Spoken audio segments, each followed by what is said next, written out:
Hey everybody, welcome back to the Plays and Fades YouTube channel. I'm your host, GordoGambles, and welcome back to another full card breakdown, this time for UFC 282. You heard me right another pay-per-view, and the last pay-per-view of the year. It's a pretty fun one, lots of debutantes, but for a card like this, with a lot of these new names and a lot of these violent, fun spots, had to bring on one of the big guns, had to bring on one of the guys who, you know what, he got math in his name, and we love stats over here in the Plays and Fades YouTube channel. Before I bring in this beautiful guest of mine, though, I gotta say, look at that.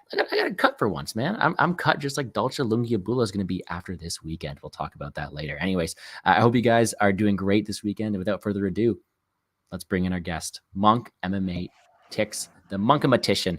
How are we doing, my friend? What is up, Gordo? Honor to be here. Haven't first time, long time, to be completely honest.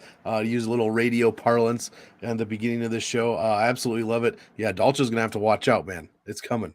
It's coming right on. I think there's a couple guys got the scissors coming after him this week, so we'll see what happens. Yeah, we'll be talking about them in the second fight, not the first one, because how can you get cut after one fight? But yeah, there's definitely some really weird ones. But what are your overall thoughts on it? Anything you're looking forward to? Anything you're not looking forward to? Like you said, a lot of debutantes, especially for a pay-per-view card that is interesting to me. I don't know it's gonna show itself to be good or bad. I think it could prove to be exciting though. So that is what we're all looking for deep down. Other than that, I mean, I like Ankalaev. Excited to see what happens in the Duplessis and Till fight. Excited to see the Topuria and Bryce Mitchell fight. That might be the fight of the night. We've got the return of Edmund Shabazian. Billy Q is fighting. I mean, we've got a heavyweight banger that's stashed in the prelims. This one is going to, well, they might have changed the card around, but Rosenstruik Daukus is stashed. It was stashed on the prelims, so that one's going to be real interesting. We've got some banger fights here, man. The debut of Raul Rosas Jr. What's going to happen? Very excited for this one. That got me hyped right there. I'm ready to go. I say we don't waste any more time. Let's get into it. And I know you're a DFS player first, but we're going to cover both here. Bring up the odds for you right now. And we got ourselves some names. And this is one where you just go, who? Who do we got here? Yeah. But to start things off, we got ourselves a fun one, and we'll be sure to fill you guys in on who they are, what they do, and everything about them. But 2 6-0 fighters: Cameron Saman 6-0, Stephen Kozlov 6-0. And as your first breakdown on the Plays and Fades YouTube channel, can you please tell the people what Stephen Kozlov's UFC nickname is? His UFC nickname is a lot of words. It's a word salad. Obi-Wan Shinobi the Pillow. Supposedly he himself had a hand in creating his very own nickname, which generally is not how nicknames are created, or else you end up with nicknames like Obi-Wan Shinobi the Pillow. So yeah, it's a very interesting one. More power to him though. He is 6-0. What the hell do I know? I'm 0-0. I've never won a fight in the cage, so he knows better than me, Stephen Kozlov. That is for sure.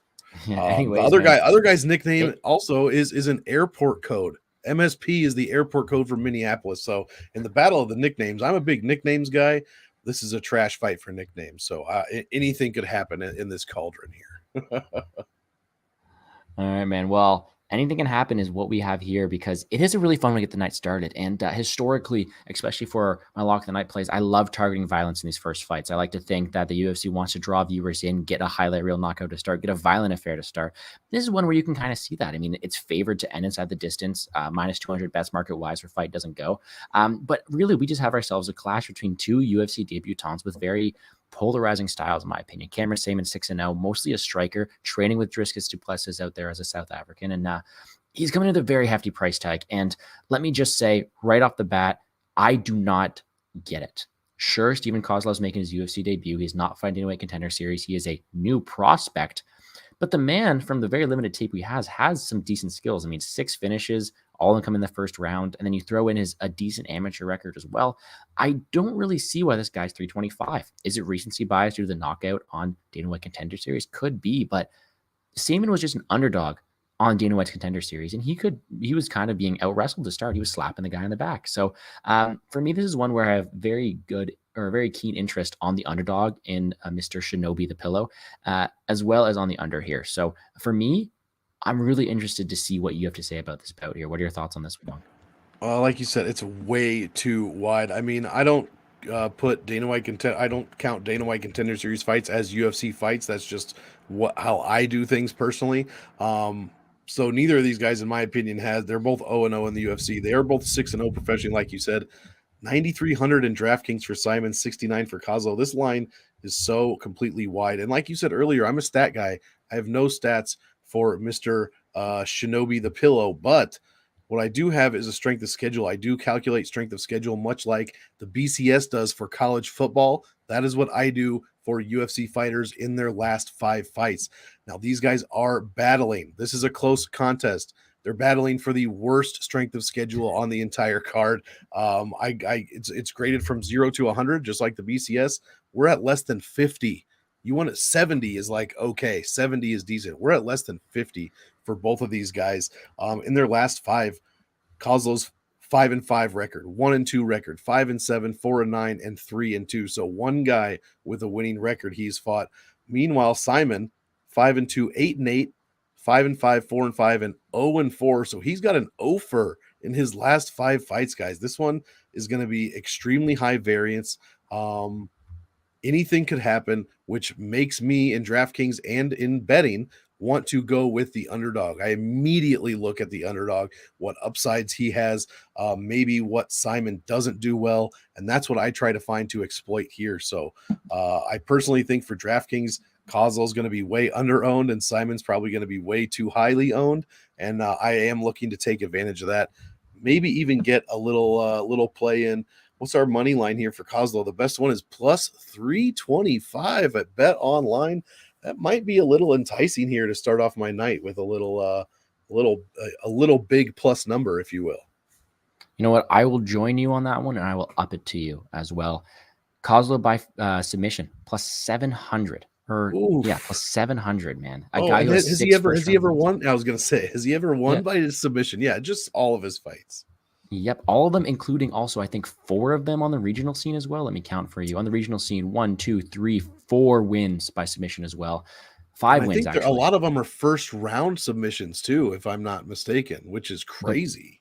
And to show he's got cardio, I mean, he's got 1, 2, 3, 4, 5, 6 unanimous decision wins as well in their amateur scene, as well as a round 3 rear naked choke as well, versus a 5-1 amateur. So, I mean, like, the guy has skills. There's no denying that. You add in the fact that he's getting these people out here early. Sure, not the highest level of competition, but what else do you want him to do? I mean, he didn't struggle really from the fights I've seen. He seemed to be a decent wrestler. And what I like most, too, is sure, he's coming on short notice, but if you want to be a submission grappler, you're going to need takedowns. And he looks like a pretty strong guy from what I'm seeing. He looks like he's got a decent ability. So when you're giving me this guy with this path to victory, this ceiling at 6.9K on DraftKings, man, I am just ready to pounce on this. Not only am I playing that DraftKings, I'm playing that submission line. I'm all over the underdog here this week. But being realistic, if we're looking to see when I'm putting on these lock of the night glasses, the under's tempting. I mean, minus 200, I think, best market wide on fight doesn't go to decision. I really like that. I'm just one for violence in those main events, especially with 2 guys who are 6-0, pretty young. I really like this fight. I agree completely, man. Like I said, I think it's high variance. It could go under the radar as far as DraftKings goes, and I want to be over on this fight compared to the field for sure. You know what? It'll absolutely get my weekend started with a bang if I can get Kozlov at 6.9K with a first round submission. Oh wow, man, are we in good order? Fantastic. All right. Well, there you go, guys. Getting started with some violence and a huge underdog. And let me tell you right now, this line is only going to balloon. Monk, I don't know how you feel about this, but I'm under the firm belief that under these big cards, you get a lot more, let's say, public action, a lot more amateur hour action, which leads to a lot more parlays. And if things like Salmon's going to get parlay all the way up, I would not be surprised to see plus 450 on Kozlov. That would be incredible. But yeah, so maybe you just wait until Friday, see what happens. Wait until weigh-ins, see where the line's moving. Check it tomorrow. If it's not going the direction, maybe pounce on it, but maybe put half and then half the next day, see what happens. But yeah, I mean, everybody, all these amateur hour guys love these high salaried guys. They put them in your parlays. You're exactly right, and that's how the bookies stay making money. Well, I apologize. I meant to say plus 350. But either way, I would take 450 as well. But yeah, we'll for sure. That was a super fun fight to get the night started. We'll on to the next fight. And as you guys can tell, we've lost a couple. No more Tricoli and St. Preux. No more Gustafson. No more Lawler. But That's okay. Next up, we have Daniel Da Silva and Vinicius Salvador. Oh my. Daniel Da Silva 11-4, Vinicius Salvador 14-4. Now, Monk, I had this one circled. I said as soon as Da Silva's fighting, I'm taking the under no matter what the price is. Yeah, it's minus 1,000 on some books your fight doesn't go. I had the luxury of watching Daniel Da Silva fight in Salt Lake City for that pay-per-view card. He was my lock of the night then. He was my lock of the night twice this year for his unders. And I really want to take him for a third time, but I can't because the line is so wide. The bookies are finally smart to it. Both these guys are killer to be killed fighters, man. Just huge explosiveness in that first round. They both can be finished. And Vinicius Salvador is one who I wasn't really sold on the Dana White Contender Series. I mean, I think I bet against him. He showed a good performance, but he doesn't have the best history as well. I can't get behind eating the chalk on Vinicius Salvador. But this is one with violence written all over it. This is a huge DraftKings option. How are you seeing this one going down? Yeah, I was just trying to do some math in my head. It looks like 32 of their total 33 fights have ended inside the distance. Salvador has the one decision out of all of these guys' professional fights, and it is a decision loss. Combined, they have 18 wins by KO, TKO, 5 losses. They have 7 sub wins, 2 sub losses. I mean, like you said, violence 100% of the time, in my opinion. You have to play this fight. Again, we've got guys, one guy's 0-3 in the UFC. If he loses, I don't even know personally how he's getting a 4th fight, but if he loses, he's getting cut. He's been KO'd, I believe KO'd, KO, sub, and KO. So finished 3 times in a row. He gets a newcomer in Vinicius Salvador, who seems to, possibly pack a punch, especially in this division. Scored very well if you would have put DraftKings points in his Dana White Contender Series fight. So I'm sure a ton of money is coming in on not only the under, like you said, it's up to minus 1,000 on one of these books, but the lowest money line minus 210 for Salvador. So I tend to lean Salvador. That's who I'll be playing in draft. I mean, I'll be playing both in DraftKings, but I wouldn't just ignore Daniel Da Silva here. I don't know if I would personally be putting any kind of money on him. Yeah, that seems like an iffy proposition to me personally. But I know a lot of guys are a lot less risk adverse than I am. So more power to you. But as far as DraftKings, he gives up almost 8.5 points per minute, guys. 8.5 points per minute in over 10 minutes of fight time, 114 per loss. I think Salvador has a good price tag at 8,900. He's not even 9K, which is fantastic. He's sure with a win to outscore a few of these other 9K guys, possibly even the guy that's in the main event, which we'll get to much, much later. But that said, fill in the holes where I don't have Salvador with Da Silva, because these guys aren't finished, or these guys aren't going to decision. So if something goes wrong for Salvador, or Da Silva, has turned a corner, or just Salvador isn't as good as we think he might be, maybe, then Da Silva is a huge steal at 7,300 and has potential to score well. He's never won, but he does score 3.67 points per minute, guys. That's no joke. That's good enough to be probably top 10 on this card. So another fight where we're going high variance, super good chance of violence. The pick for me is Salvador, but be sure that I will have some Da Silva in my DraftKings lineups for sure. Close to like 80% of this fight, probably. Well, I don't blame you at all. But I am one for hypotheticals, and I am one to ask you some questions. Now, if we got ourselves a fight that ends in round 1,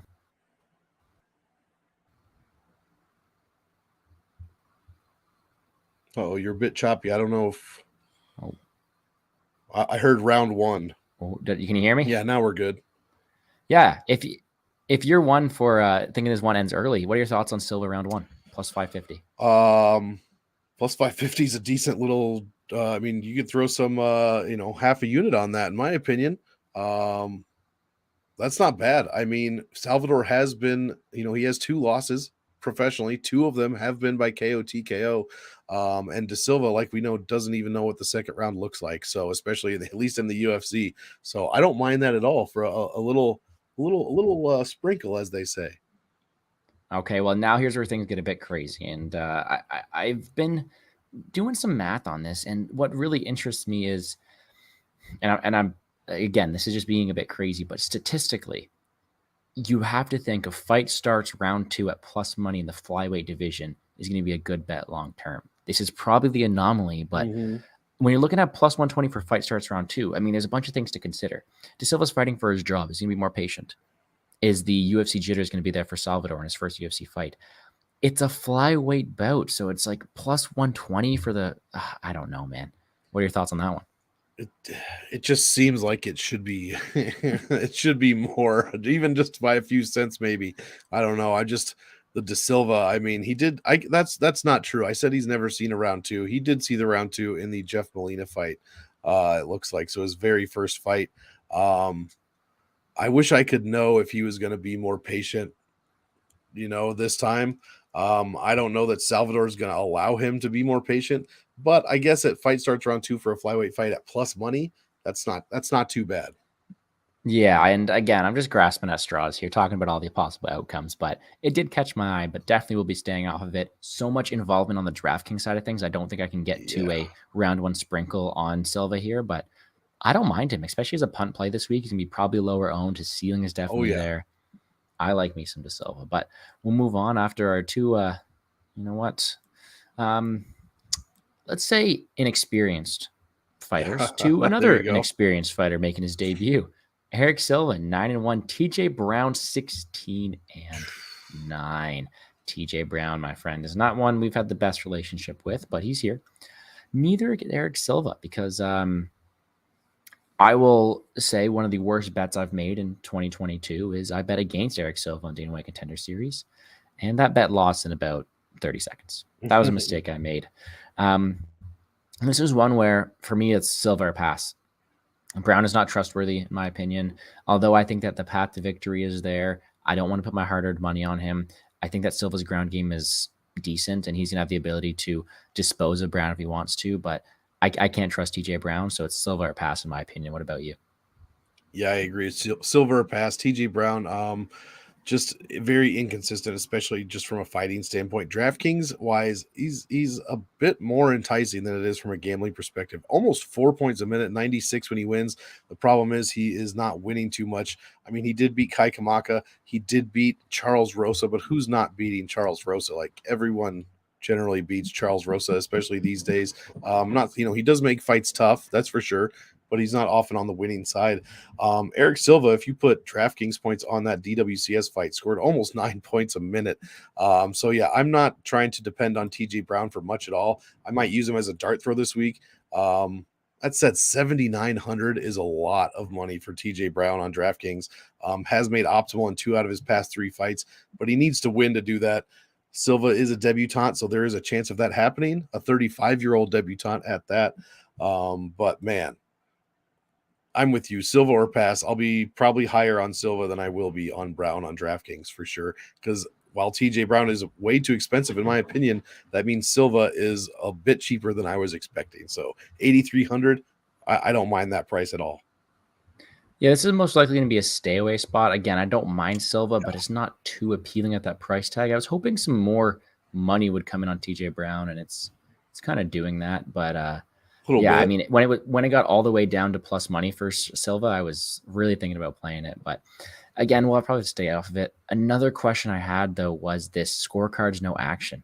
I think Silva's more likely to get a finish here, in my opinion, by Brown slipping up. But how cute am I really going to get on these plays, right? Yeah, So, exactly. We're just grasping at straws here at this point. yeah, no, we'll move on to another one here. Again, not one that has too much interest for me, but this next one definitely does. This is a really fun fight right here. We have Billy Q, 16-4, Billy Quarantillo versus the 13-5 Alexander Hernandez. And the elephant in the room is the weight cut for Hernandez here. And it is a big one, going another 10 pounds. And it's not really the type of guy that you really want to be facing when you have a weight cut in someone like Billy Quarantillo. I mean, the guy's an absolute freak of nature. He does not stop. Is he the best technically? No, but he is just a cardio output machine. I love to watch the guy. Put up 76 points on DraftKings last time without even getting a win bonus, takedown, or knockdown. Blows my mind. This guy is absolutely violent. Great pace, great pressure. But he gets hit. He gets hit a lot. That's kind of his style. And against someone Alexander Hernandez, if he's able to carry that power down, could be dangerous here. For me, this is a fight that I have violence written all over it. To be completely honest, I have one bet. It is this bet so far. It is the one tracked bet I have. I do actually have another bet that I haven't tracked yet that I should probably do that maybe when you break down this fight. But this is the one I have tracked. Alexander Hernandez, Billy Quarantillo. Fight doesn't go to decision. Shouldn't be plus money. In my opinion, it's Alexander Hernandez early. Billy Q melts him late, makes him pay for that weight cut. What are your thoughts on this one? Completely agree. Just to go on to the striking defense of Billy Quarantillo, I mean, he lands 7.13 strikes per minute, significant strikes per minute. That's number one on the card. He gets hit with 5.86 strikes a minute. That is pretty much last on the card at an under 40% striking defense. That is one of the lowest numbers I've ever seen, to be quite honest. But he is going against Alexander Hernandez, has one of the lowest striking accuracy numbers I've ever seen at 37, almost 38%. So some of these weaknesses for Hernandez might play into Billy Q's strengths, which is what I'm looking for DraftKings. $8,600. I mean, this is, mid-range. This is a perfect salary for what we want to see out of Billy Q, a guy that scores over 5 points a minute, well over 116 when he wins. I mean, if he does what he's been doing to Alex, if he does to Alexander Hernandez what he's been doing, like you said, 76 points against Burgos with no knockdowns, no takedowns. I mean, we're looking at a damn good score. 60 points is what he scores when he loses. 60. So even if you're playing him for cash, you're not losing out on a ton of value here. As far as betting goes, I like this one to finish inside the distance as well. The pick for me is Quarantillo inside the distance. I think he has the potential to break Hernandez down a bit and finish this one probably, second, early third is kind of what I'm looking for. So I love that play. I love it for DraftKings, and I don't know how much I'll be able to get to Hernandez in DraftKings. His losses are decent. Renato Moicano, Money Moicano, Thiago Moises, and Drew Dober. His wins are not great. His only wins in his last 5 are to Chris Gritzmacher and Mike Breeden. Breeden's Breeden not even close to the UFC anymore. I'm not sure about Gritzmacher. I don't think he's been cut, but I don't know off the top of my head. Those are not great wins. I mean, sure, that win is a great win, but name value wise, those are not great wins. So give me Billy Q here for DraftKings. Give me Billy Q to win the fight. I love it, man. And that violence is going to be the way to go here. I don't think I'm going to take a side from a money line perspective betting wise. The pick's going to be Quarantillo to break him, though, and I will have that on DraftKings. That'll play into my fight doesn't go to decision bet. I just think he puts on a constant pressure. I mean, he's been training. Billy Q's been training with some of the GOATs, as in Ben the Bane Davis and all those guys. I mean, that's really true. The experience you want to get, man. So this is a fun fight, in my opinion. I think it's going to be a violent affair, and I think it's one that's going really, it's being really slept on here, and I don't think it should have opened at plus money. Let's make them pay for that one. But we can move on, and before we do, though, you can call the Canadian here, and be careful what you say in response to that, because I don't think that's too much of an insult. It's not. It's not these days. I'd love to have some poutine for sure right now, and we don't have that in the USA, Lou, which is where I reside. Yeah, but he's also the same guy who said he wants to fight a 17-year-old and Ben Davis. So someone get Uncle Lou's got to work on that cardio. Yeah, he's got to get on that cardio. He wants to fight a 17-year-old. Yeah, we'll talk about him later too. But I talked about in 2 fights. Next up, we got ourselves another fun one, kind of going under the radar here. We have Chris, the Action Man Curtis, holding a professional record of 29-9 versus Joe Queen. Hey, I got a knockout one time that went viral. Buckley. That's kind of really what Buckley is known for, and rightfully so. It's maybe like one of the best knockouts. That might never happen again. Yeah, who was it? I think it was. I was watching Liam and Couch Warrior break down their show, and they asked him where he was. Where were you during that knockout? Did you see it happen? Yeah, I was, my girlfriend was sick at the time, so I was watching fights with no sound on in a dark room, just like watching my PC. And I had to immediately, it's like that part in Kill Bill where she gasps and then she puts the gasp back in her mouth. It's like I had to stop myself from just going absolutely insane. I probably just sat there like this for a good 60 seconds to a minute. But yeah, it's one of those moments where you were when you saw it. Well, it was for us. It was Canadian Thanksgiving, good old Canadian Thanksgiving, nice. And I was sitting there with it. It was just I was at a friend's house, so I just had it on my laptop over there, and I'm literally cutting a turkey with a massive knife in my hand. Oh, jeez. And hands go up. I go, no way. And I had 3 units on Impa Casagne. Like, I lost money, but I'm like, that was so worth it. What a knockout. Unfortunately, though, like that's what's sticking with Joaquin Buckley. I mean, after that, you get the gift of fighting Jordan Wright, the guy with no chin. Yeah. And I do think that him being a favorite in this spot is largely attributed to those wins. Sure, he's shown some improvements. He put up a good fight against Imavov, but I think that he's bitten off a bit more than he can chew here.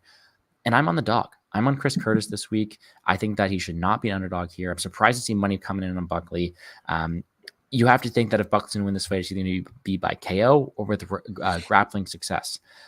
Grappling success might be there. I just don't see him going for it that often. And KO, I mean, Curtis has only been KO'd in one fight. It's been pretty historically durable. Other than that, Chris Curtis is going to be the more accurate striker, more volume, better range, in my opinion, better overall striker. And I do think he wins this fight at a very, very, very high clip. Before I get to a question for you, I just want to hear you break it down. Then I'll ask you, what are your thoughts on this fight? You know, at first, beginning of the week, I was on the opposite side. I think I have some I think I have some bias against Chris Curtis in my head. I honestly don't know why. I've been trying to figure that out this week. So I was on Buckley early, but I just get into the numbers, and these guys are essentially the same fighters statistically when it comes to DraftKings. They both score like 2.9 points a minute, about 95, 96 when they win. Both guys are about $200, $300 over their average salary. Both guys score about the same percentage of over 90, over 100 points. Neither guy has a ton of takedowns or control time points per minute. The strength of schedule actually goes to Chris Curtis, and that's what really kind of changed my mind.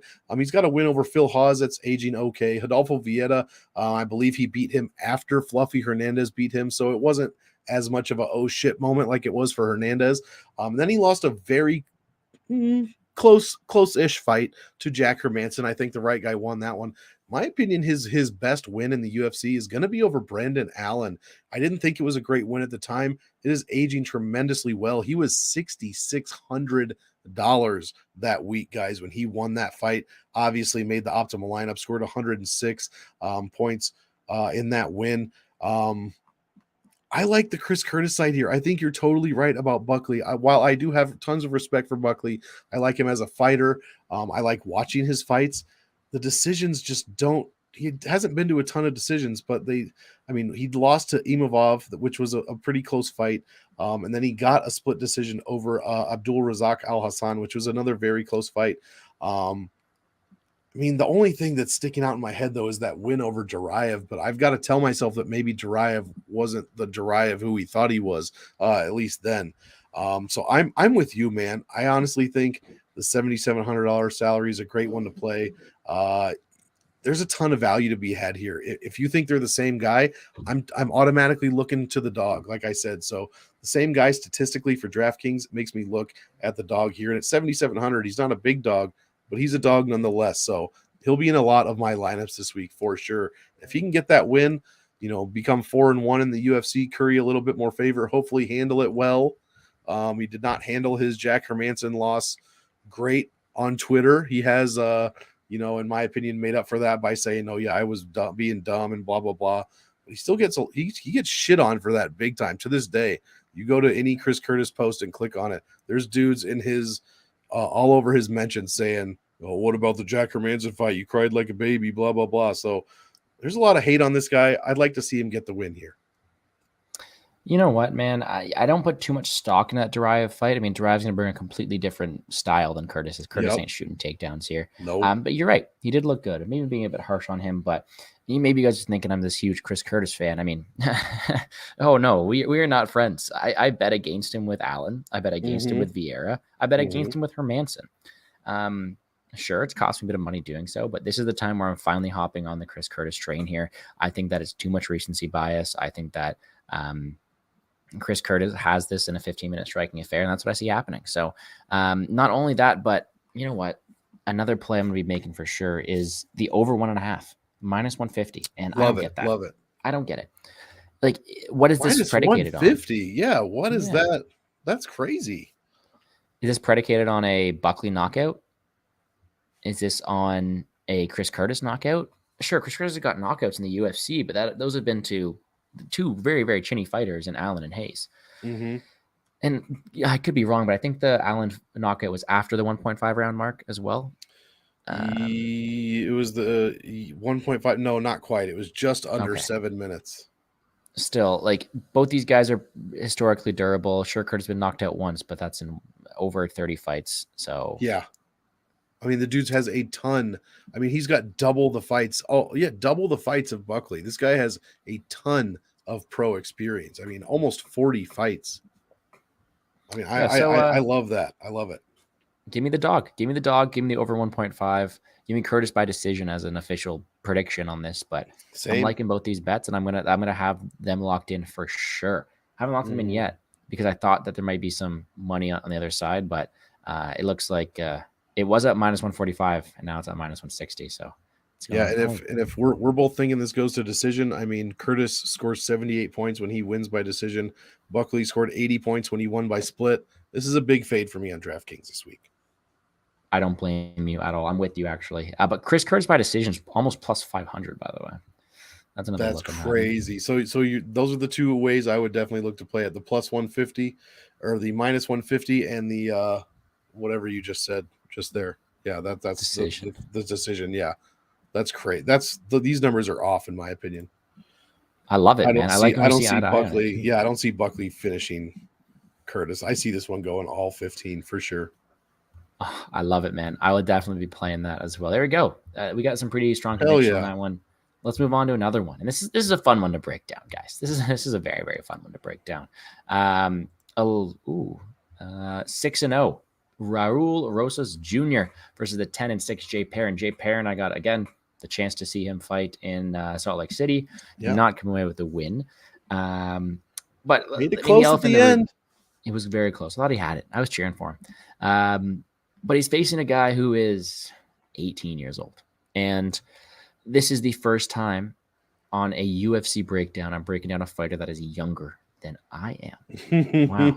Wow, man. You're becoming an old man. You know, I used to watch a ton of college football, and then I could never imagine like, wow, one day I'm gonna be older than these guys that I'm watching on TV. I couldn't even fathom that, and now it's like, oh my God, my kids are almost their age, for God's sake. Yeah. Well, man, this guy is he fought when he was 17 years old. And Yeah. I am going to get this out of the way. I am not one for Narrative Nation, but I'm on Narrative Nation this time right here. I think that this is a spot where you got someone who is 18 years old, who is marketable, who the UFC wants to win. I think they gave him a matchup to do so, and I think that Raul Rosa is going to get this fight done. Now, Monk, the question I have for you is I have seen so much love for Jay Perrin, and while I get it, you want to fade a young guy who hasn't much experience. Are you fading Raul Rosas here, or are you taking the shot on the 18-year-old? I am with you, man. I'm taking the shot on the 18-year-old. Like, this seems you have to, I don't go by narratives either, but when you see fights that the UFC, sometimes they make these fights where it's pretty clear what they want to happen. Not saying that they're 100% gonna happen, but it's pretty clear that this seems like a setup fight. You have 0-2 Jay Perrin, who wasn't supposed to win either of his last fights and didn't, but came close, going against the fresh, youngest, hot prospect that the UFC's ever seen, pretty much at 18 years old. Hey, I mean, Verna Jandiroba might think so. 18 years old here. I don't see why everyone's on Jay Perrin, to be honest. Obviously, it's a 6-0. He's 18. He doesn't have any experience, blah, blah, blah. Well, Jay Perrin is 11 years older than him, plus a couple of months. He only has 10 more fights than Raul Rosas Jr. Only 10. He's 11 years older and has 10 more pro fights than Rosas Jr. So it's not like we're talking about 40 fights worth like Chris Curtis or something crazy like that. I might change my opinion at that point. But no, I like it. I'm on Rosas Jr. It seems like they gave him this fight because they obviously want him to do well. And I think he's going to come out here and perform. Like, the kid seems like he's ready, seems like he's excited. I like Jay Perrin. I don't have anything against him. I think he looks fantastic. Like I said, in maybe it was this show, I'm on some NyQuil and whatnot, so I can't really remember what I've been saying, but between shows. But if there was 10 more seconds in that Arichi Lang fight, he could have knocked him out. Arichi Lang was starting to see Tweety birds around his head. Perrin's first fight was Mario Batista, who's done nothing but win. in the UFC basically since then.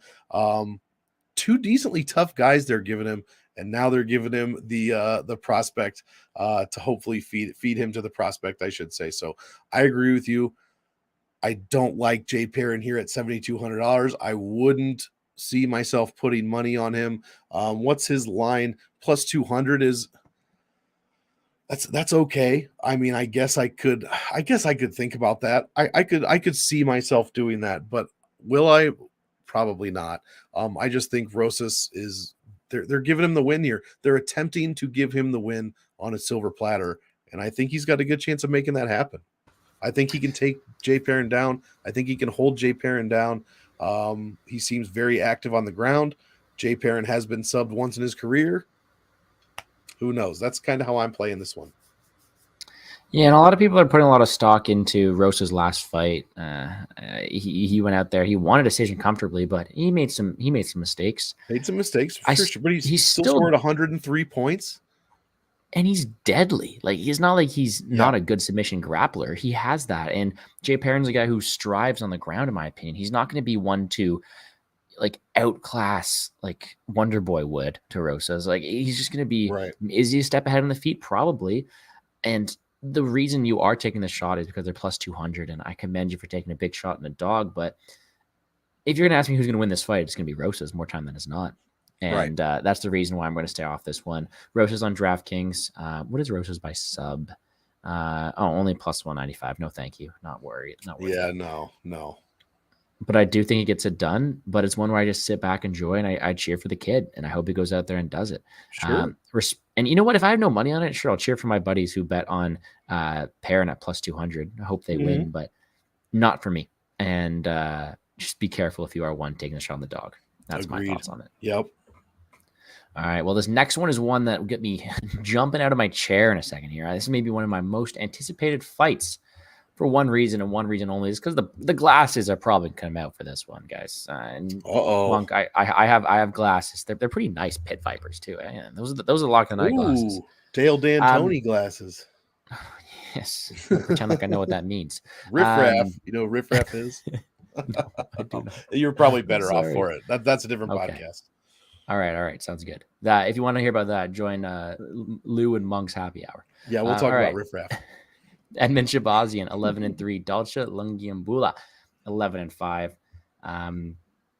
Setup fight for Edmund, in my opinion. And I know we just talked about how we don't play into the narrative, but this is a fight where you have a guy in Edmund Shabazian who was taken to the top way too early, a guy who was catapulted to the top of the division and faced the consequences because of it. I mean, the guy is on a 3-fight losing skid, but he's turning things around. He's changing coaches. He's getting a huge step down in competition.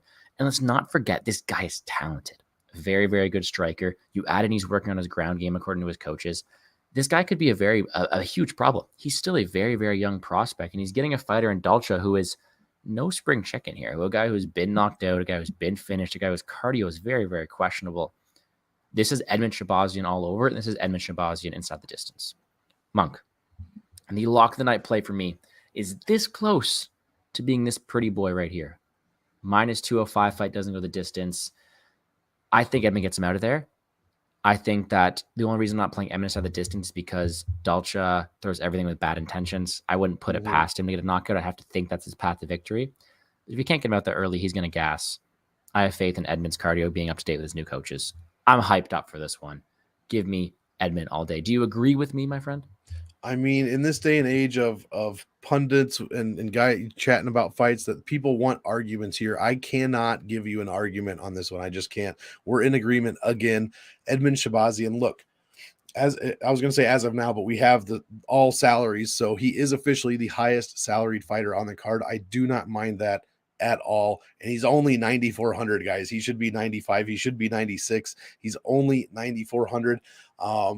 The training camp change, that's the big one for me. I completely agree. Who I can never remember Ronda's old coach. What's that dude's name? Isn't his name Edmund or Armand? I cannot remember, but he's out of there. Thank goodness. Get Edmund. And where is he now? Extreme Couture? Extreme. Okay. Yes. So this is going to be a great move for him. He's taken a full year off. I believe he's been with Extreme for many of those 12 months, if not all of them, which is the best news you could get. 25 years old, coming off 3 losses. Now, these 3 losses aren't like, random 3 losses. It's Derek Brunson, Jack Hermanson, and Nasruddin Imavov. Kid was 23, 24 years old when he fought these guys. This is crazy young. He beat Jack Marshman, first round sub, beat Brad Tavares back in 2019. So we're talking about a 22-year-old kid somewhere around there, beating a decent, a guy that just gave Dricus du Plessis somewhat of a troublesome fight about 6 months ago in Brad Tavares. So, man, I'm excited for Edmund. Now, the other guy, Lungi Mbula, also coming off 3 losses, nowhere near Brunson, Hermanson, Imavov. We're talking MAB, Marc-Andre Barrio, Cody Brundage, and Punahele Soriano. I like all those fighters. Don't get me wrong. They're not Derek Brunson. They're not Jack Hermanson. They're probably not even Nasruddin Imavov, to be honest. No. Like you said, Lungi Mbula's road to victory is a knockout. I think Shabazian's going to be too fast. I think he's going to be able to take this fight to wherever he wants. I think he's going to score very well. I love the inside the distance call, and I will be very heavy on Shabazian for GPP tournaments, for cash games. I think this guy wins. I think his line, what's his money? We're at like minus 300. I think this should be this should be more than that. This should be higher than that. It probably will be. It could touch minus 350 by the time Friday gets here. We'll see how Dalcha looks on the scales because he doesn't always look great. I love Shabazian here. Love it. I love the play that you're making. I'd put those glasses. I'd be putting those glasses on if I was you. I don't think Lungi Mbula wins this fight. I think Shabazian. I don't think this one goes to the judges. That's for sure. Yes, get them on, baby. Let's go. I love the minus 205 to finish inside the distance, or not to not go to decision. Whatever the wordage is here. Love it. You got to think Edmund wants to put on a show too, right? Guy's hungry. Oh, he has to. Plus, he's 20. He just turned 25, man. Yes, he's hungry. He wants to get that finish feeling again. Why? How couldn't you? You started off with 2 great finishes, and then dropped 3 in a row. You had to be feeling super low. I think he turned a corner, man, and I'm excited to see if that's true. All right. Well, give me some violence. I'm loving that this week. Shout out to everybody hanging out in the chat. I got Frank here. He's calling you on your riffraff. He knows what that is. Yep. Well, I'll learn. Eric saying, "What's up? What's up, Eric? I hope everything is doing well." And let's move on. I mean, that is a very, very fun fight. I'm really looking forward to it. But we got one more before the main card, and those are the big boys. All right. That is Jairzinho Rozenstruik, Chris Daukaus. I've said a few times, fighters I've had the pleasure of seeing in person, and Chris Daukaus is a bit different because I've actually met Chris Daukaus, and the fact that I got seated at dinner once and he was right beside me. Very nice right. guy. I remember that now. Yeah. And I mean, like, I didn't really talk to him because I didn't really want to bother him, but I got a nice little picture where he's in the background. Like, yeah, no, I did. Was it a Kyle fight week or something? No, because I went to go see Columbus, which was Blade versus Chris. Oh, that's right. Yeah. And I was sitting there as he was leaving. I go, just want to say, like, good luck tomorrow. Hope everything's good, which made me feel really bad because I did bet against him. So I did say good luck, though. I just want to let you know I put in a bet against you, but good luck tomorrow. Yeah, he was very kind, very kind. And he's had a bit of a rough patch. And actually, before you joined the studio, I was just watching an interview he had where he was saying how much of a low spot he was in, how much suppression he was in after losing those 2 fights by knockout. And what a great way to come back versus one of the hardest hitting guys in the division, in Jairzinho Rozenstruik. The UFC is not doing him any favors. This is a very, very dangerous spot for a guy who's just been knocked out twice. But we'll get into it here. 12-4, Jairzinho Rozenstruik. 12-5, Chris Daukaus. And I'm not going to put anything past him. I mean, getting knocked out by Blades and Lewis, I'll let that happen to you, Chris Daukaus. But it seems like a battle of speed and volume versus power. And if Chris Daukaus's chin was in the right place, and I knew that, I would give him a chance. But you have to think that Rozenstruik KO is in the making here. And that is going to be my prediction, not with enough conviction to bet it, but maybe you can change that. How do you see this one going down? I am probably going to be an outlier here. Both these guys are coming off of 2 losses. Both of them lost to Blades. Rozenstruik got KO'd by Volkov early in a quite a surprise, a little bit of a surprising finish for Volkov. Looking at Chris Daukaus' last 5, it's all KO finishes, all of them, whether he's a bit on the winning side or the losing side. Both guys' strength of schedule are tremendous. The loser here is going to have 3 fights in a row dropped, and the Daukaus boys are feeling it lately. You know, I like the Daukaus boys, and I'm feeling for them right now. They need a win here. Chris has great DraftKings numbers, 5.5 a minute, 119 when he wins. Rosenstruik is more like Derek Lewis type fighter, very low pace, 2 points a minute, but scores 107 points when he wins. So he's very reliant on the knockout to win. I might think about taking a stab on the fight goes to decision, to be completely honest. I mean, we're up here. I see a plus 420, plus 400. Bet online at plus 275. Man, they must be listening to my other shows. They're very low on that one. This is all a feeling. All right, this is all a feeling. I don't think either one of them want to lose. I don't think either one of them wants to lose a third fight in a row. That's obviously not good when it comes to negotiating. I don't think either guy's really on the verge of getting cut. I would hope, heavyweight is so light as it is. You need these guys in the division. I don't know what their contract situation is. I don't think either one wants to lose a third fight. I think this is going to be a slower paced fight where the guys are going to kind of stay away from each other. We might see a couple of bombs thrown, or we're sure to see some bombs thrown. I don't know how many we're going to see land. I mean, Rosenstruik landed.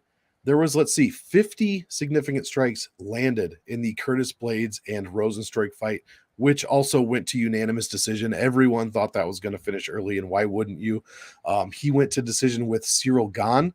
Rosenstruik actually landed 42 strikes in that bout. Got hit with 102, so not as close of a fight there. Yeah. A lot of those were leg kicks for sure.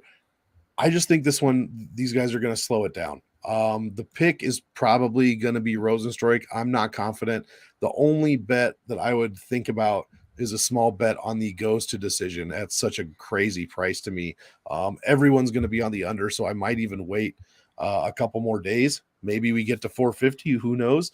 But it's just a feeling I have. So I'd be interested in this one going to decision for sure. Monk. There we go. Plus right? Money. I love hearing that. Exactly. You know what though? Fight starts round 2 is almost plus money as well. Oh wow. So they're very heavily on the under here, and I get it. You got 2 big boys, biggie boy, no pun intended. Right. But they tend to end in knockout. But just the same way we were talking about, I was making the lame excuse of the De Silva fight. I mean, if people don't want to lose, they're going to fight slower. If they're learning something, they're going to fight lower. Both these guys have coming off knockout losses. It's live. I don't mind the shot at all. I commend you for it. But my pick's going to be the knockout, not with as much conviction, but we'll have to see. But I do think that you're definitely right. This could be a slower paced affair. And you know what? I wish you good luck on that. I don't mind that spot for sure. Before we switch, what do you think about the salary for Rosenstruik? 8,700. I'm questioning that. That seems high to me. You know what, man? I played it because although it is high, and again, you're right above guys like Billy Q who are super high salaries, but aside from Billy Q, you're sandwiched between Santiago Ponzinibbio and Joaquin Buckley. I think that out of those 3, he has the highest ceiling for sure. There's no question his salary is definitely there. And when I'm also a guy who's playing some Stephen Kozlow, Shinobi the Pillow, I have the salary to go up and get him. So that is there. I think that it sure might be a bit high, but his ceiling is definitely is justified. I mean, 1, 2, 3, 4, 5. 5 of his fights ending in the first round. When he does end in the first round, he scored 126, 127, and 106. Yeah, guy's got power. There's no debating that. Yep. I like it. All right. Made me feel better about that 87. Yeah, it is a tough. Then again, 87 is also right behind me, so maybe that's why I'm drawn to it. Oh, true. It's a sign. There we go. Even better. But no, it should be a decent fight. But if it's not, you heard it here first. Bold call on the over there. But there you go. We'll move on to the main card. Speaking of Santiago Ponzinibbio, he's coming in here as a minus 175 favorite against Alex Morono. Excuse me. Santiago Ponzinibbio is 28-6. Alex Morono 22-7. And before I get into this, I forgot that the Bryce Mitchell-Ilya Topuria fight is way below on best fights odds. So we'll get to that one next. I haven't forgotten about it. Oh yeah, it's on like future events. It's Yeah, ridiculous. I'll get down there. But this next one, and I'm gonna be completely honest, guys. I had the least interest in this fight, and that is because I have a short list of 4 fighters who are on the no bet list, and Alex Morono is one of them. I cannot get this guy's fights right to save my life. The Linus Ponzinibbio, I think that although he's getting older, I think he's faster. I think I think he could catch Morono here even, but I think he just wins a decision at a pretty high clip. Haven't got there yet, and I don't think I will. A fight with the least interest for me, which is kind of sad because I don't mind either of these fighters. I just haven't had the best track record. So when your name goes on the list, you have to follow the list. You What have about to. you? No, I agree. Do me a favor and scroll down like half a scroll. What is Yeah, for sure. Ponzinibbio by decision? Not good Plus enough. So yeah, 195. not good enough. I agree. Ponzinibbio by decision is what is screaming to me. We have duplicate salaries for DraftKings, which I do hate, but it's not terrible. 80s. I was thinking it's a bit wide, but I actually don't think it's a bit wide. I think it's probably right about where it should be. Neither guy scores well when they win, less than 90 points, both of them, 2.84 points per minute. This, like I said, this one screams decision. I think Ponzi wins. I do not think he loses 3 in a row. He's lost to guys like, let's play the name game before I pass the torch back, Li Jingliang, Jeff Neal, Michel Pajeda. 3 pretty decent freaking fighters, in my opinion. Beat Miguel Baeza, not who we thought he was. Beat Neil Magny. That's a great win. That was also back in 2018, though. Alex Morona is beating guys like Donald Cerrone in the year 2021. David Zawada, Mickey Gall, and Matthew Semmelsberger. Santiago Ponzinibbio is on another level than all those guys. No matter what you think about him, no matter if you think, he is 36. That is not old. I mean, when Anderson Silva was 36 years old, he was maybe in his prime. He was like, could have still been on his way there. I think prime works differently in the UFC than it does in other sports. I think it comes on later. I think knowledge, fight IQ has a ton to do with that, and experience as well. I think Ponzinibbio has all those things. I'm with you. I'm not betting Alex Morono. His strength of schedule is 5 points, 6, 7 points less than Ponzinibbio here. Wow. His only loss was to Anthony Pettis back in 2020, which also hasn't aged well. Anthony Pettis has pretty much lost every fight he's been in since then. But Anthony Pettis also probably not focusing on actually himself fighting, more of running a fight promotion. And, I'm sure he has several other businesses that him and his wife are involved in. So that's not too surprising there. Santiago decision is the choice for me. Not interested in this fight at all on DraftKings, though. I'm just 80 points. I mean, even in a decision win, he's barely going to 10x that salary. I'm not interested there. Well, Alex Morono actually has one more loss in the UFC. Do you remember that fight? Which one is that? He lost to Chaos Williams in 26 seconds? Oh, yeah, that's right. Yeah. Mm-hmm. Let's see. Yeah. Yep. Man. Brutal. Yeah, Alex Morono's a guy that you're right. There's guys that belong on a list. Guys that I just can't get a handle on. I forget who it was a couple of weeks ago. Let's see if I can just scroll through. Yeah, I don't. There's just a couple guys, a guy on every other card or so that I'm just bad at. I don't know what to do with them. I don't know how to bet them. I agree with you completely. Alex Morono is one of those guys.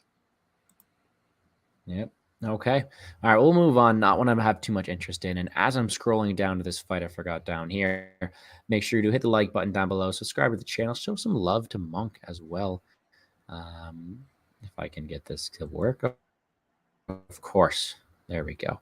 Yeah, dude, it's a pretty fun slate. And when I got a lot of options I want to target, a lot of fights I want to target, this is one that isn't really screaming out to me, and not one I want to spend too much time talking about, because we got some fights at the end of the card here I do want to talk about. But with that being said, we got them up here. Bryce Mitchell, Ilya Topuria. What a fight. This may be one of the highest level fights on the entire card. Ilya Topuria coming out with a record of 12-0. Bryce Mitchell, 15-0. There is not a single loss between the guys. Wrong. Ultimate Fighter, Brad Katona. I'm just kidding. On the records, both these guys are undefeated. Neither of these guys have lost. And it's a fun fight. Both these guys have a lot of skills. Both these guys have You know what? Really good potential to me. And man, I'm really looking forward to this fight. You're the guest. I'm going to let you do the honors. This is the fight of the night. What side are you on? Completely agree. Fight of the night, one I'm looking most forward to. Maybe if Bryce Mitchell wasn't, and this is just a personal opinion to me, I don't know how everyone else thinks about him, but if he wasn't so unlikable, I would pick him to win this fight. Obviously, that has nothing to do with capping, with real capping, anyways. But I'm going with Ilia Topuria for the win here. I just think both guys are very good grapplers. Bryce Mitchell probably the better grappler. I'm not saying Topuria is better, but Topuria is up there too. He's got several submission wins on his record. These guys have 16 sub wins between them, 9 for Mitchell, 7 for Topuria. Topuria also hits like a freaking truck, man. I did have to check. Jai Herbert is still alive, guys. He is alive. He did fight Kyle Nelson after that fight, but we thought we saw a murder. I thought I saw a guy getting murdered in the octagon with that Jai Herbert knockout. Now, he did expose Topuria. The only good thing about that is it was up a weight class at 155. Everyone and their mom knew that Topuria should not be fighting at 155. Thank goodness for him. This is back at 145. My only comp is Topuria beating Damon Jackson. Now, I think this is one of his better wins in the UFC, to be completely honest, because Damon Jackson has gone on a tear since then.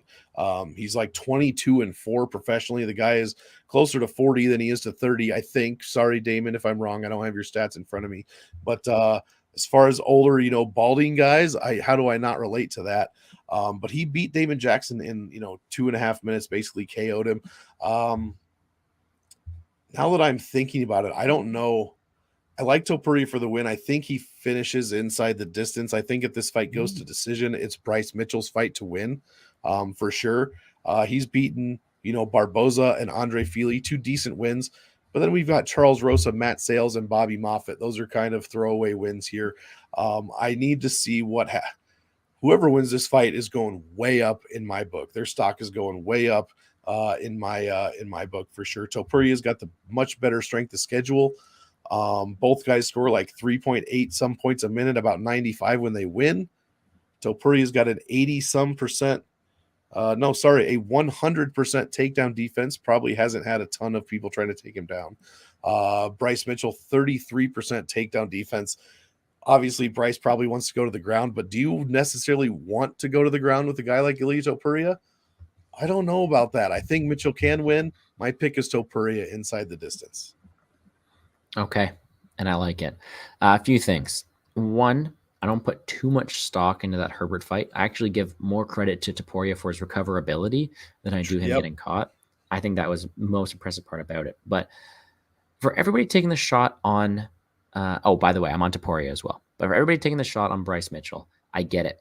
Plus money. Mm-hmm. But if this is an even fight, gun to the head, I'm taking Ilia Topuria. I think he has more paths to victory. And what I like the most about Ilia Topuria is his fight IQ. I genuinely think the guy's a smart dude. He does his research. I think he knows what he has to do. And he's very, very well-rounded. For guys he needs to wrestle, he'll go out there and wrestle. For guys he needs to go out there and strike with, he's going to strike with. And on the feet, sure, Bryce Mitchell made improvements against Edson, but Topuria is going to be better.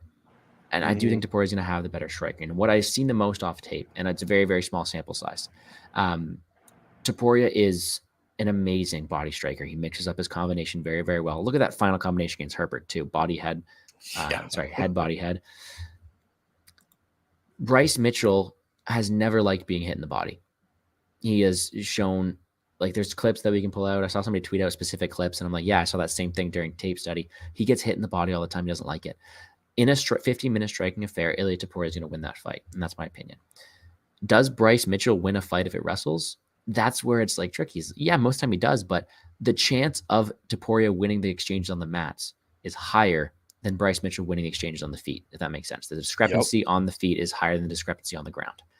So you got to take a guy like Ilia Topuria who has more paths to victory. I think he gets it done. I will probably be betting on Ilia Topuria if he gets to that like minus 120 range. Now, the one concern I do have for Ilia is the cardio. If he wrestles for 3 rounds, I do think that Bryce Mitchell wins this fight because he showed to gas out in that Zalal fight. Sure, it was on short notice, but Oh well. I just don't think it gets there. I'm with you. I'm on Topuria inside the distance. I'm gonna go body shot win. Ooh, I That's what I'm love calling. it. Love it. And Now, one last thing here. Bryce Mitchell scores 2.13 points per minute in takedowns and control time when it comes to DFS. Tons. Obviously, you would think that Bryce Mitchell grappling. Ilia Topuria scores 1.81 points per minute in takedowns and control time. Also, Bryce Mitchell gives up 0.84 per minute in those two categories. Ilya never been taken down. I think Mitchell likes to get on the ground, likes to work his submissions. I don't think he's going to be able to do that against Topuria as well. yeah, what is he gonna do? Land a twister? Yeah, exactly. Here's what I'm looking at here. And shout out to a buddy of mine who mentioned this to me. I want to make sure I get his username correct so I can shout him out. Yeah, Guy URL. He mentioned this to me. Scorecards, no action. And I like it. I dig it. I get it. Mhm. Topuria has more finish equity here. The fear for me would be the Mitchell round 3 if Topuria's gassed, but you can easily cover your ass with a plus 1700. I think Topuria has more finish equity. I don't mind that spot, but the pick's going to be Topuria. And I see a lot of people on Mitchell, and I understand the plus money. All power to you. Best of luck. But gun to my head, I'm picking Topuria. I think it's more paths to victory. I think it gets it done. Love it. Love it. Glad to see Plus, where I mean, how do in. these Georgian dudes are on another level. I said it in the last show, Delete. I was the Delete man these past couple of fights. Another Georgian guy. Who else do we? I mean, there's Merab Dvalishvili. There's tons of guys. I can't name them all. Ilya is one of my favorites. This dude is a beast, and man, that beard, that beard is nice. It's a nice beard. You got to pick the beard. Okay. I dig it, man. I like it. I like it when we align. And we've been seeing eye to eye on a lot of these ones. This ends. I think now. this is a chalky card. Yeah, this ends now. Well, we're seeing a lot of the dogs the same as well, but this ends in this next one right here. And I'll spoil it right now. I heard you talk trash about him on the Pup Sport Radio show. Let's break it down. You have the 18-4-1 Darren the Gorilla Till versus the 17-2 Driscus Stillknox Duplessis. Now, Darren Till is actually going to fight. There's my bold take. It's not Friday yet. He's going to fight, and he does not look good. 1-4 in his last 5. We'll give him that. But Driscus Duplessis is a flawed fighter, and he's getting really vaulted up to high competition, in my opinion. To put it really short, I do not think Driscus Duplessis is defensively sound enough to win this fight at the implied probability he is. I know he's durable. I know he can take a lot of damage, but I think that in a fight of this level, when Darren Till is going down in competition, when he's taking time to recover and improve, and it looks like he's actually trying again, when he's going down, and you have Darren Till at, what is he now? Plus 160 underdog against a guy with almost negative striking defense. I'm going to take Darren Till as an underdog. I think that the one thing Darren Till does right is he's a very accurate striker. He's able to slow the fight down and pick people apart. I don't think he's going to have any problem picking Driscus apart. The problem I have with this fight, and the reason I'm not going big on Till, is because of the chaos that Driscus brings. Grappling, getting in people's faces, pressure. He does that very well, and I commend that for him. The problem is, it's one thing to survive against Brad Tavares. It's another thing to survive against someone like Darren Till. And Darren Till isn't some world beater, but he is a very accurate, powerful puncher. I think that the line is filled with recency bias, and I get why, but I'm going to back Darren Till for better or for worse. You're absolutely right. It is a lot of recency bias, and that has a lot to do with Till not fighting for like 15 months. That is a long time to be off. I don't care how old you are. He's not even 30 years old yet. But still, that is a long time to be off. I know he's been training with Hamzat. You know, the narrative is there. Let's get into some DraftKings numbers, because this does kind of correlate when you talk about volume. This is the issue I have with Darren Till. Scores 1.55 points per minute in takedowns and control time. Now, that is 20th best on this card. That is, I have 20 ranked fighters on this card, like not ranked 1 through 15, but I mean like ranked positionally. That is the worst number on the card. He scores 0.93 points per minute in striking. Also the worst number on the card. 71 points when he wins.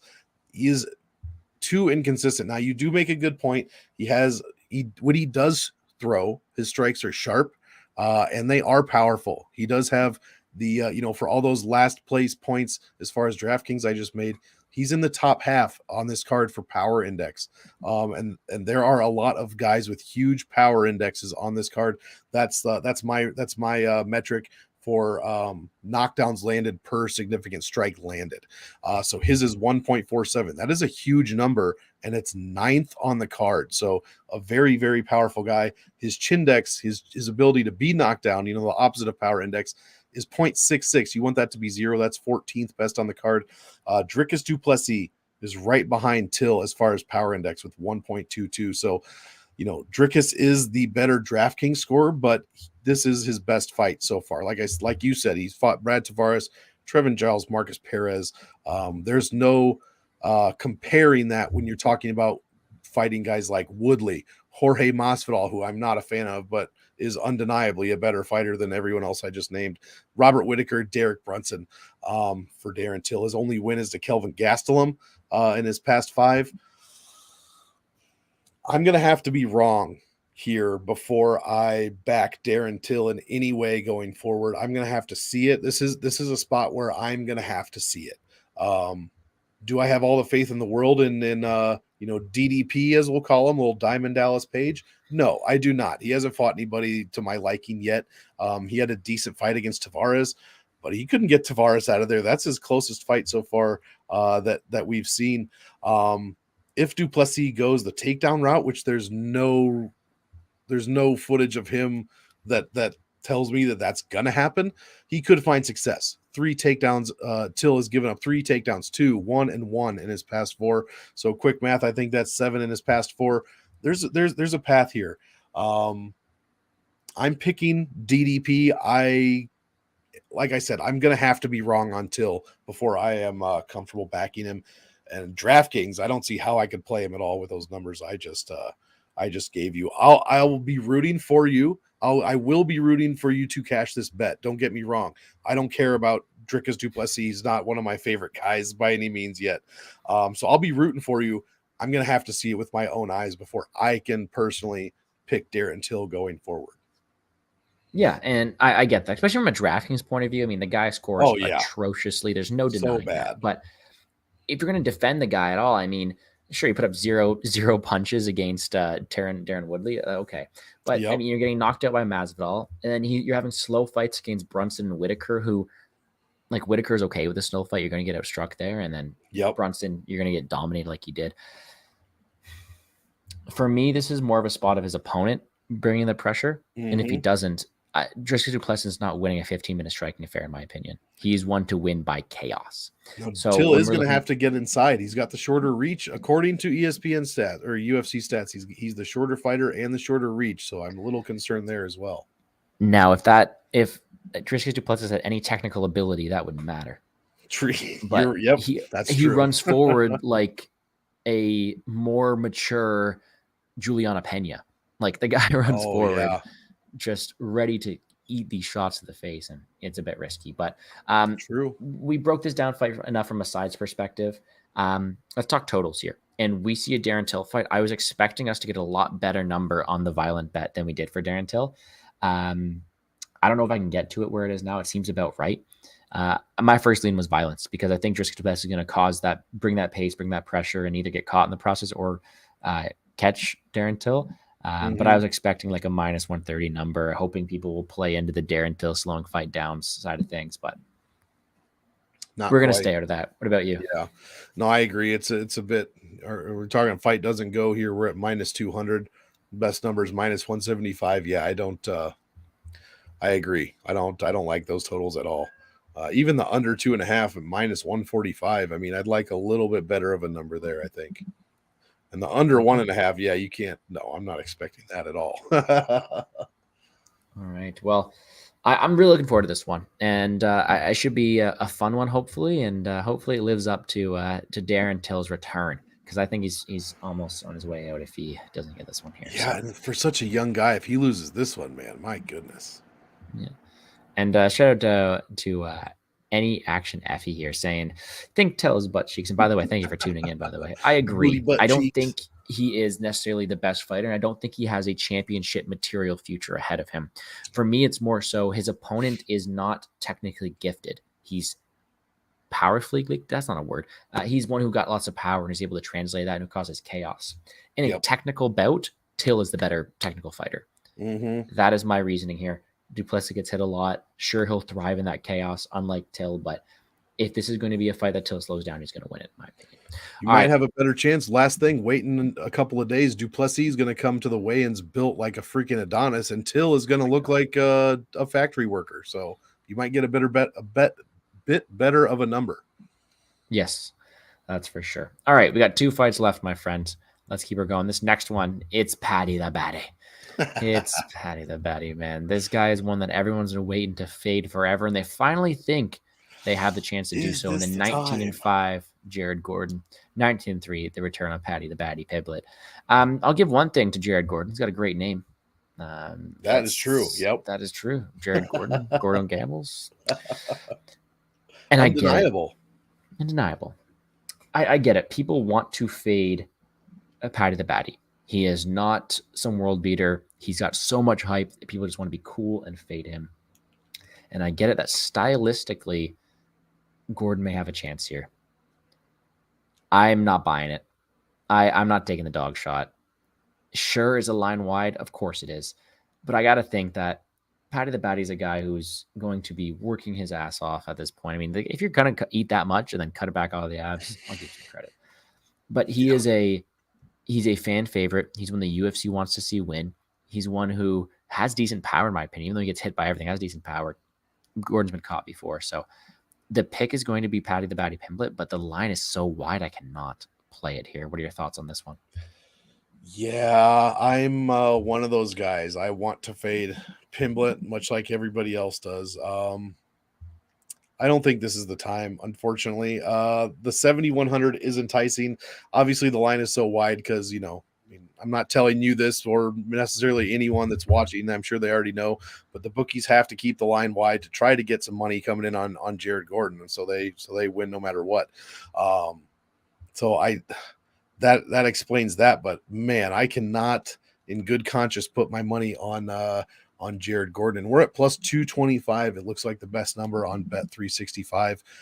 That's not gonna probably do it for me. I don't think this is the time to fade Paddy Pimblett. Now, DraftKings, on the other hand, you look at Jared Gordon's numbers on DraftKings, and he's one of the top 5. Excuse me. Still getting over something here. One of the top 5 guys that you can play as far as potential scoring goes. 4.72 points per minute. 105.8 when he wins, and he's almost $1,200 under his average salary. Guy has made the optimal lineup in one of his past fights. I believe we're probably looking at Leonardo Santos. I think I'd have to check for sure, but he's got fantastic DraftKings numbers. So at 7,100 for DraftKings, I'm willing to get contrarian because he's going to be very underowned. All that said, I might be throwing the salary away because I think I'm with you, man. It pains me to say it because I'm really not a Paddy Pimblett fan, but I think he gets it done inside the distance. Jared Gordon has been finished in all 4 of his UFC losses. 3 of those finishes have been by KO TKO, one of them by sub. Pimblett can do both. He's got both on his UFC bingo card as far as finishes go. Believe me, I'm with you, Gordo. I want to fade the guy. I don't think this is the time to do it. I think we're gonna have to put up with one more Barstool victory, I think, before he gets somebody new. I mean, who would be, before we get into the totals here, who would be someone that you might consider fading Pimblett with in the lightweight division? I don't mean to put you on the spot, but I'm searching for the fade. And there's definitely going to be some options. And was he beefing with Topuria at one point? Topuria he was, but Topuria can't fight at 155. He can't. That's a bad idea. Who was I just freaking thinking about? Son of a bitch. I mean, maybe a guy like no, that's at 145 too. There's got to be somebody at 155 that we can that we can maybe like a Jalen Turner type. I don't know. Somebody may, if Patty wins here, I mean, he's going to have to get a decent name. He can't just keep fighting guys like Luigi and Kozula and Levitt and Gordon. He's got to get a good name. If a guy like Brad Riddell hadn't retired, that might be his next fight, something like that. Yeah. But I'm just searching. I'm searching. You look at the names above him on the Tapology rankings, and you got Nasrat Hakprast, Terrence McKinney, Mark Madsen, Guram Kutsaladze. They will never put him against Guram. No. Diego Ferreira, Thiago Moises, Dan Hooker. Like the 155 is so deep. I don't see him having success. Like if you look at the guys in the top 10, like I don't see him having success against, anybody in the top 5. Islam, Oliveira, Poirier, Dariush, Gaethje, Chandler, Gamrot, Fiziev, Tarzukian, Ismagulov. Nope. Turner, probably not. Yep.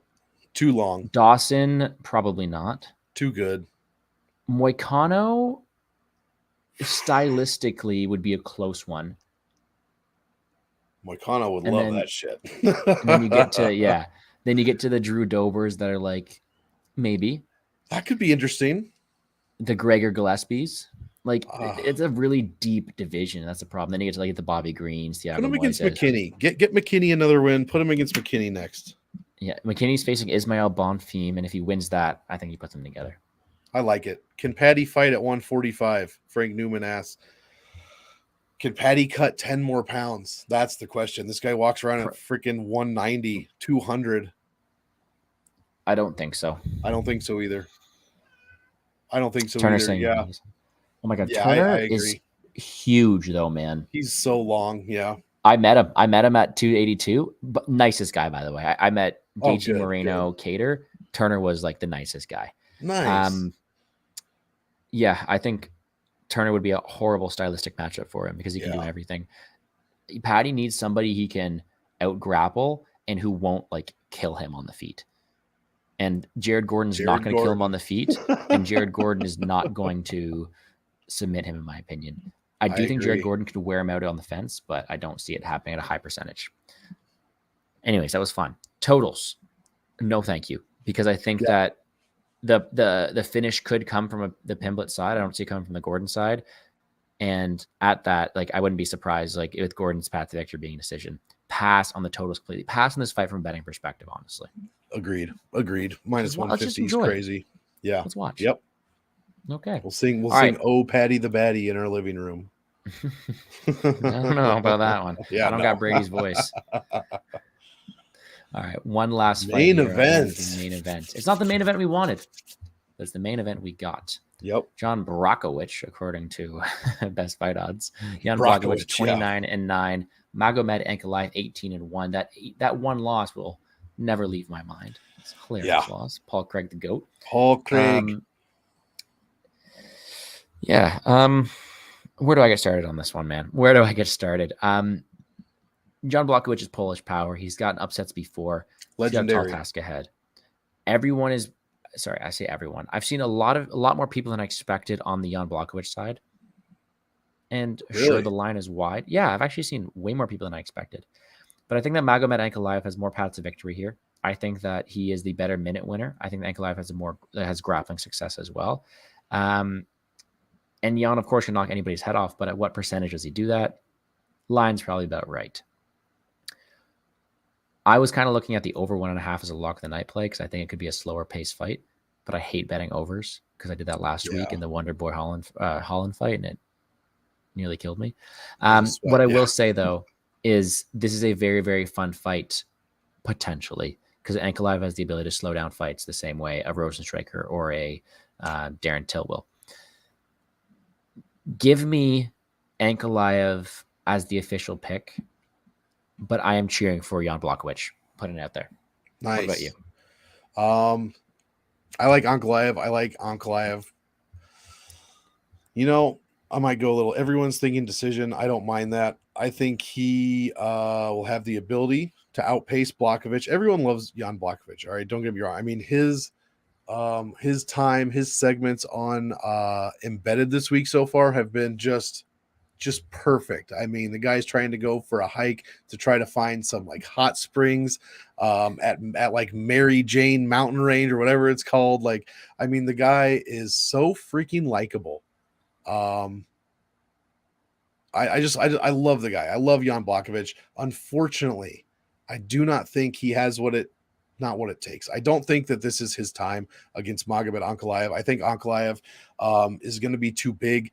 I think he's going to, exactly what you said, slow it down a bit too much. I think he also has the ability to land a couple of trips, maybe some throws here for against Blachowicz.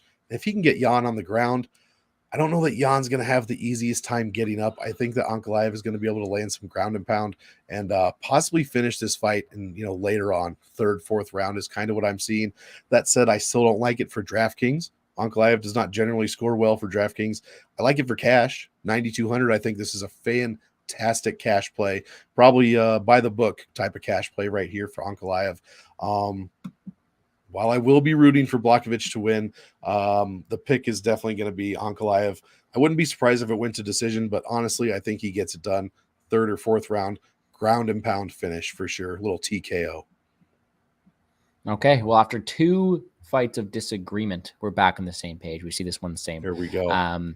The line that is catching my eye here is the fight starts round 3 minus 140. What are your thoughts on that? I like it. I think it at least gets to round 3. That's the sweet spot. Third, fourth round, I could see a finish here, but Ankalaev is not going to be. I don't think he's going to be too anxious to like get an early finish. Blachowicz definitely is not going to be throwing himself out there in a crazy. He's a much more reserved fighter than some of these other guys. I love that. I think that's a great call. Fight starts round 3. It's minus 200 on DraftKings. So get on that 5 dimes line for sure. All right. Well, I'm glad we ended off seeing eye to eye on that one. Exactly. Yeah, that's another way too. I don't think that Magomed's gonna have necessarily any problem getting him down here, but you add in an extra like way he can take him down, and that's always that kick. Yeah. So, man, it's gonna be a fun card. We've broken it all down top to bottom. That's every single fight, my friend. Now, yes, sir. I'm pretty greedy. I like to juice my guests for all I can. So we got 2 segments we got left, and I'll get you out of here. We're going to give a quick picks the same way we do on Pub Sports. Okay. And then we have a fantastic follower I'm sure you know of called Mushroom, who just loves these Hail Mary parlays. So if you got a Hail Mary parlay, I usually throw together 3 legs. But I'll get started with the quick picks here. I'll get started with the quick picks. I'm taking Magomed Ankalaev, taking Paddy Pimblett, Santiago Ponzinibbio, Darren Till, Ilya Taporia, Paul Rosas Jr., Raul Rosas Jr., Jairzinho Rosenstrike, Edmund Shabazian with the glasses on, Chris Curtis, Billy Quarantillo, Eric Silva, Vinicius Salvador, and Steven Kozlow as the underdog. Man, we're taking Shinobi the pillow. What about yourself? I like it. Well, I gave my CM Monk's picks on the last show. I'll give my personal picks this one. They'll probably be similar, maybe a little different. I'll go with Simon just because I don't know any better. Raul Rosas Jr. I like Vinicius Salvador. Chris Curtis over Buckley. We'll go Daukus over Rosenstrike. Eric Silva. We'll go Billy Q. We'll go Edmund Shabazian. We'll go Ilya Topuria. Dricus Duplessis. Ponzinibbio. I want to say Gordon, but my brain says Pimblett. And then I'll give you Ankalaev to win the main event. Okay. I like it, my friend. Now, I got the first leg in us for us already. I know we agreed on this one. Chris Curtis by decision is the first leg of the Hail Mary for Mushroom. Personally, I want to throw in the violence bet on Hernandez Quarantillo. Do you have any other lines you really like? Man, you want to get crazy. You want to really jack up those plus odds for the parlay. This is a Mushroom special. He loves the plus money. Dude, well, I love the Mushroom specials as well that he posts every day. Rosenstrike Daukus goes to decision, baby. Okay. Really like plus 450. Let's jack up that parlay. Plus 400. Okay, maybe plus 450 was a little crazy. Plus 400, plus 420. Let's go with the 32-17. Let's go with the big heavies. The big heavies going to decision. There's some risky ones right there now. I like that one. Screenshot that 32-17. There you go. Hell yeah. Let me get a bit safer here. If I want to go one that's like a nice little 3-legger that's just going to boost the bankroll, Yep. I'm taking the same Hernandez corner to the leg, and the fight doesn't go. I'm adding the fight doesn't go in the first fight of the night. Or let's go with under 2.5 to get better line. And then I'm going the over in the Curtis and the over in the main event first round. Love And it. that Plus gives us 350. plus 550 plus at the main event. 550. That's a nice little I four-legger like it. for Mushroom as well. I like Anything it a else stick lot. out to you, or?